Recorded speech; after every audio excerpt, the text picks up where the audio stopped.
আমাদের mobile silent মোডে বা ফ্লাইট মোডে থাকে, ভাইব্রেশনও থাকে। তো আমরা মাঝে মধ্যে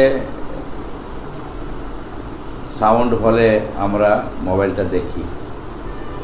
অ্যাসেম্বলির মধ্যে তো আমাদের মোবাইল সাইলেন্ট মোডে বা ফ্লাইট মোডে থাকে, ভাইব্রেশনও থাকে।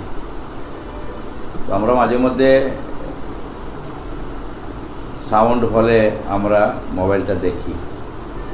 তো ওই দিন এরকম একটা সাউন্ড হয়েছে, তো আমি মোবাইলটা হাতে নিয়ে ওপেন করছি।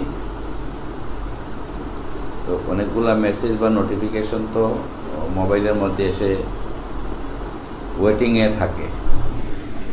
তো আমি এটা ওপেন করতেই দেখলাম যে কিছু রিলসের ছবি আসতেছে। তো কী আসতেছে আমি সেটা ভালো করে দেখিও নাই।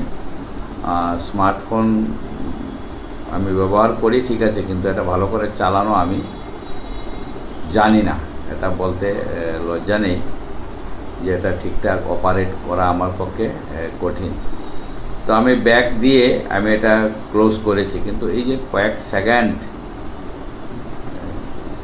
ছিল, এটা কিভাবে কে বা কারা জুম করে নিয়ে এটা সোশ্যাল মিডিয়াতে ভাইরাল করেছে।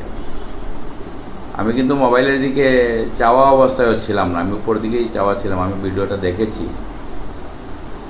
তো এটা অত্যন্ত দুর্ভাগ্যজনক। আমি বলবো যে এটাও আমার বিরুদ্ধে একটা ষড়যন্ত্র হতে পারে।